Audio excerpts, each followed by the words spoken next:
Now this diorama is to scale, except it doesn't take in the whole 4 acres.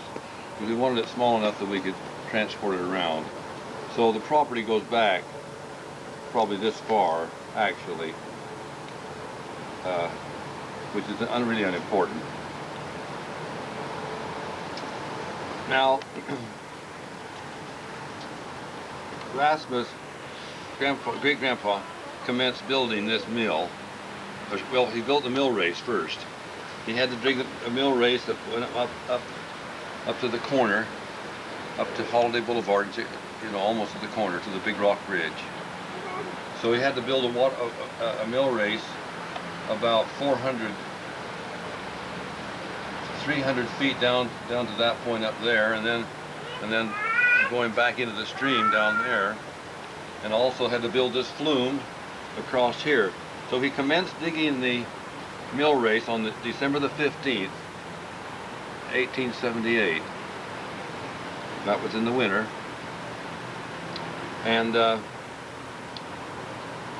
probably didn't complete, probably didn't complete the mill till about.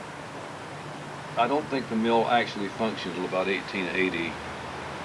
It would have taken probably 2 years to build it.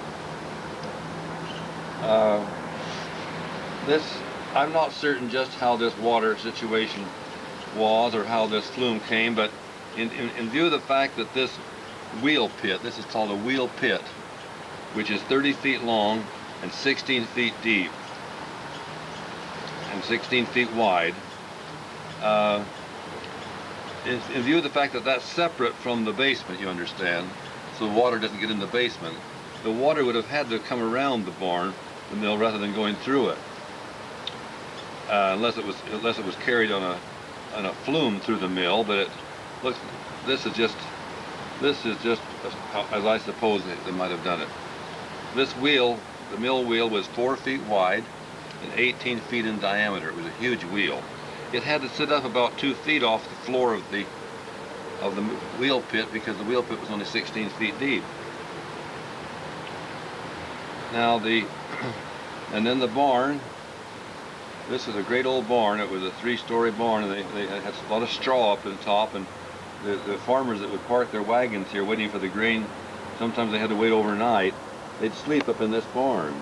The horses came under here, and then the hay was dropped down from the first floor into mangers, you see. This pig pen is very interesting. It's a typical European design, I believe, in which the pigs have protection from the sun in the summers and from the cold in the winter, because pigs cannot perspire. That's why pigs have to have a mire, a sty. They're like hippopotamuses. They have to have wet to be cool. And so this was just a haven. And the upstairs of this little shed was a tack room. That's where we had the harnesses for the carts and that is the wagons, the buckboards, and the surrey. And so it worked out very convenient. We could take the grist from the mill and put it in here and just dump it down to the pigs in big troughs below. Meantime, we had the harnesses for the horses here. The home is this part of the home. This first part of the home was built, as we talked the other night, you know, that Aunt Matey got married about 18, or that is, Aunt Matey was born about what did we figure, 1870, about early 1880s. So this portion was built because Grandpa Knudsen's wife, that is Grandma Knudsen, she was a little upset that they didn't have a decent place to live, and she was expecting Aunt Matey at the time. So she told Grandpa, "I think I'm going to go back to Gunnison for the rest of my pregnancy, but you build me a house." So he built these 2 rooms. basically one, well, really basically, I guess, one room, one big room, and a pantry, and a little bedroom right there. Then in about 19, we're not sure what the year that this was added on, the brick part, but it was soon after the turn of the century. Now you'll notice there was always a stream that ran through here, a ditch, and when we'd haul hay, when I was in my teenage years, the mill was torn down, of course, but we'd come in front of the house, and we'd always come through this. We'd soak the wheels during the lunch hour. We'd soak the wheels so that the rims on the wooden wheels would set. You understand? See, in the old days, when the wooden spokes on wagons and billboard, buckboard, surrey, they all had to be occasionally soaked in water. You see, otherwise they would dry away from the rim. Notice this cute little outhouse back here. This was a masterpiece. This was brick. It doesn't look like brick, but this was red brick. It was a two-seater, and it was really handsome. And there were, and when I was growing up, this was an orchard here. Of course, originally it wasn't. This was a duck pond, and now this is interesting because this, you see, all these trees are just natural, but this speaks of civilization. These are the Mormon poplars. So all of a sudden we have man's design, straight line, equal distance, formal, very formal. There were 4 of these actually, I believe, but I'm not certain of that.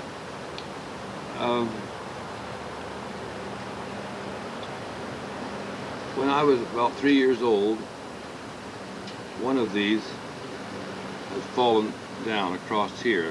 It was about 3 feet, and I was climbing on it, and I fell off and tore my lip very seriously. They never sewed it up, so now I look like a hair lip because of... Here, put your head up a little bit. Let me see if I can see that. But the other side looks the same. Yeah, the other side looks pretty close to it. Yeah, it is. Huh. Okay.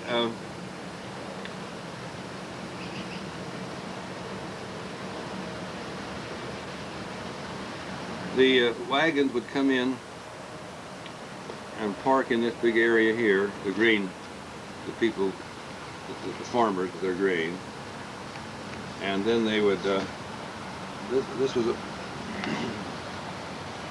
this porch here was where they unloaded anything to take into the mill, or to take it out, you see. The wagons would come in here. This was unloading and loading, this little portico.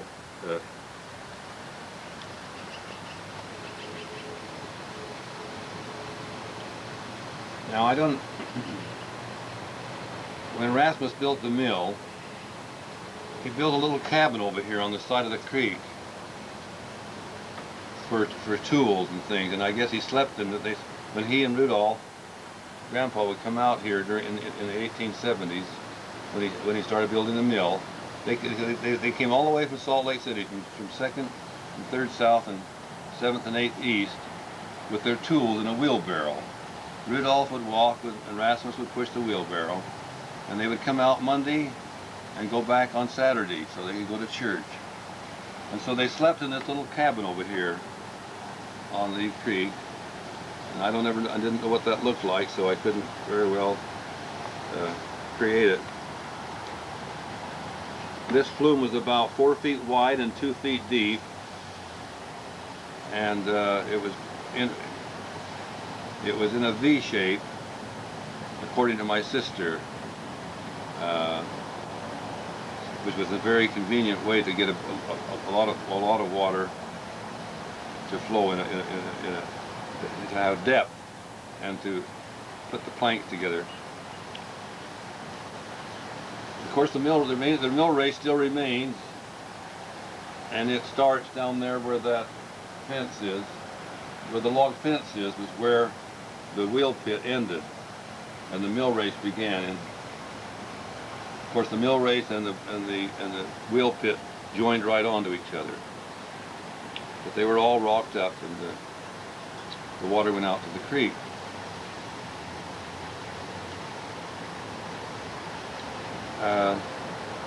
So the cellar you built is the rock wall that was at the bottom of the... So when we tore the... Say it They again. didn't tear it all the way down. They left the sort of a roof on the basement.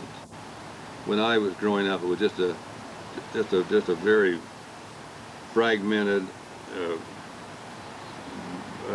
worn out, not very waterproof, and it was on a slant. And I used to sit right here. There was a window here, about 4 feet high, a big window, and we could sit in this window and look down in the basement of this old barn where they had stored much of the machinery out of the mill. Huge pulley belt, pulleys that big around and that wide, steel pulleys that ran on a... See, the whole mill was run on a series of pulleys. This big shaft that went into the mill was the basic source of power, and then it tied in with the pinion gear that ran up, and ultimately there was a huge gear that connected with a number of other pulleys. So there were pulleys going in all directions off of this one.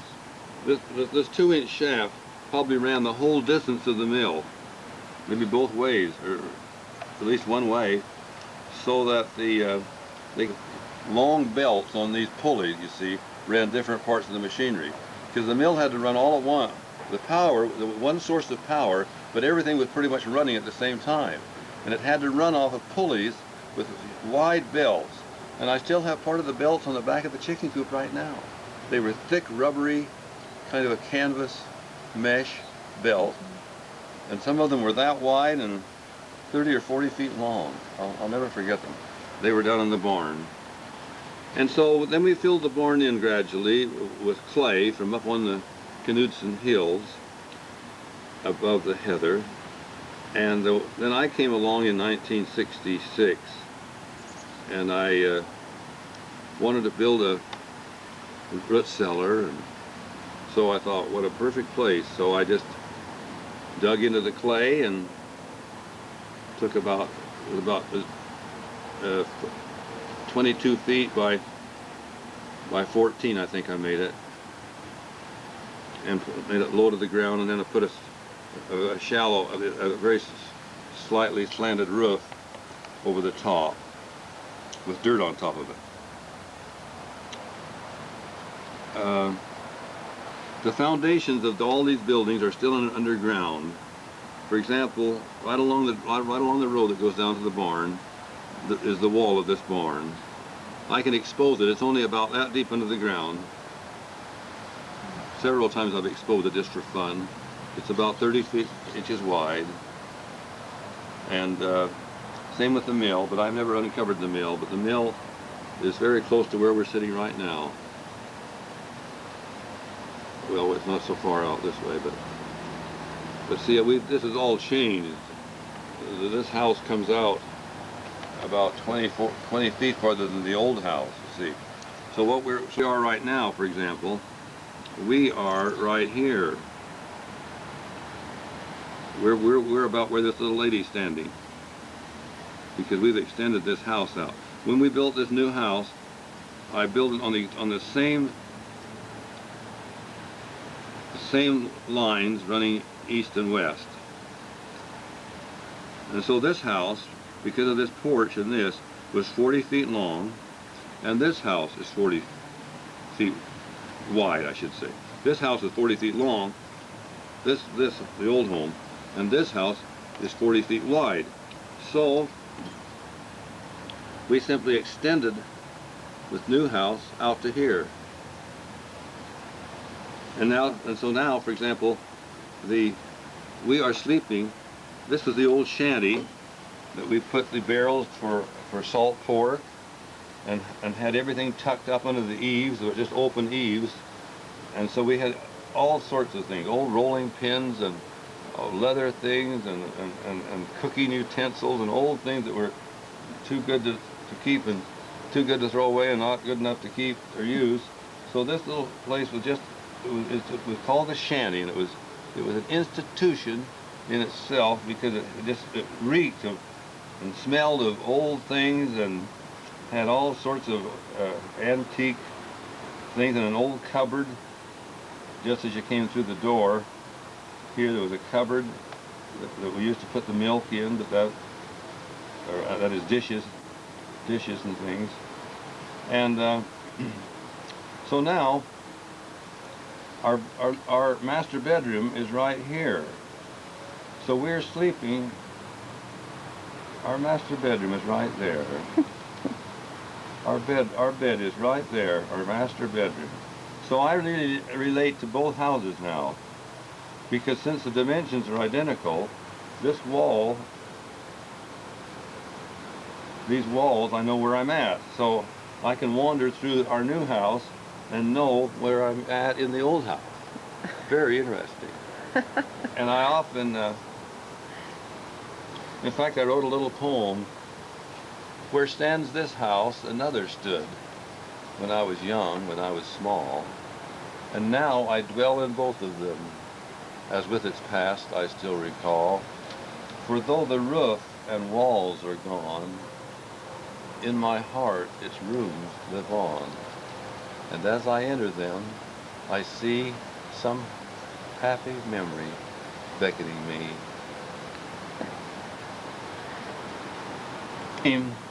Say it again, the stream? The big Cottonwood Creek, of course, was always ferocious in the spring. Mm-hmm. And so, even in my lifetime, about 65 years ago, when I was about 15, it flooded onto our property. And before that, for thousands of years, whenever it really was a torrent and ran over, it came through here, you see. And so the whole hollow down there, that is the south edge of it, down below the barns, was a huge gully. And the water ran down here and then on down to the neighbors and down to the Cottonwood Mall. Mm. So when the flood of 1984 or 3 came, and it broke through right up over here, right there, the little house, it took the same direction it had done for thousands of years. Went down in the hollow, made a big lake, went down into the Cottonwood, Walker's Lane, and the Cottonwood Mall. So we were really the source of the flood that affected so much of this area west, because it came through our property right through there. So we hauled hundreds of loads of dirt from up on the hills above the heather. Hundreds of loads. I'd come home from school and run right up there, and my brother Rudolph built a wagon. To unload it, he could pull up boards out and the dirt would drop down. And you can't imagine how long it took us to load a wagon with shovels and then come down off of that precipitous hill. In fact, we spent almost one winter or several months in the fall and winter building a road off of that hill down into Knudsen's Grove to get down off the hill. Then we hauled probably 100 loads of dirt to make this a beautiful flat pasture. So what was an ugly ravine when I was a tiny child, now I reap the benefits of Bill's, Rudolph's hard work, and all of us, Harvey and my father. Now I have a beautiful golf course almost, but once it looked like this. We had a lot of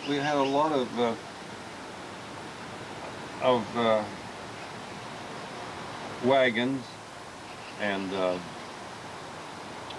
we had a buckboard. We had a surrey. I've been trying to find a surrey. We had a beautiful surrey with a fringe on top, and it was parked. They pushed it down into the mill race as I was growing up, and it sat there for years and years. What an emblem of the old days. And then you'll notice in the picture that we have, there's a wagon under here, there's wagons over here, there's a buckboard and a surrey. how beautiful, what masterpieces they are of carpentry, because Rasmus was a master joiner, which means he was, well, practically an architect, because he knew how to create circles and all sorts of angles. And look at this, look at the soffits here. And notice this up here. In fact, I talked to an old timer that knew Aunt Dean. In fact, I think he courted Aunt Dean, and he said that you could not tell where the wood was joined on the water wheel. The water wheel was just a masterpiece of joining wood together. You couldn't even find the joints. It was just a marvel. And I've been trying to find someone in Salt Lake City came out and made a painting of the water wheel. And I've advertised for years to see if I couldn't find it, because that painting is hanging on somebody's wall, I still believe, maybe in Salt Lake City. That's one of the regrets of my life, that I was born too late to see that water wheel, and of course the mill itself. This, of course, is 6200 South. Mm-hmm. And the reason, of course, that this 6200 South, now this 6200 South is on the section line of section 14. The corner of our property here is the southwest corner of section 14. And normally this road would go right up the section line, but because of the Knudsens, had the Knudsens Inn up here, and Rudolph had his home up here on the corner, they put the road that way. So now, the Knudsens had quite an influence on the road here. Yeah. Now tell me, when Rudolph was living in this home right here, where was Rasmus living?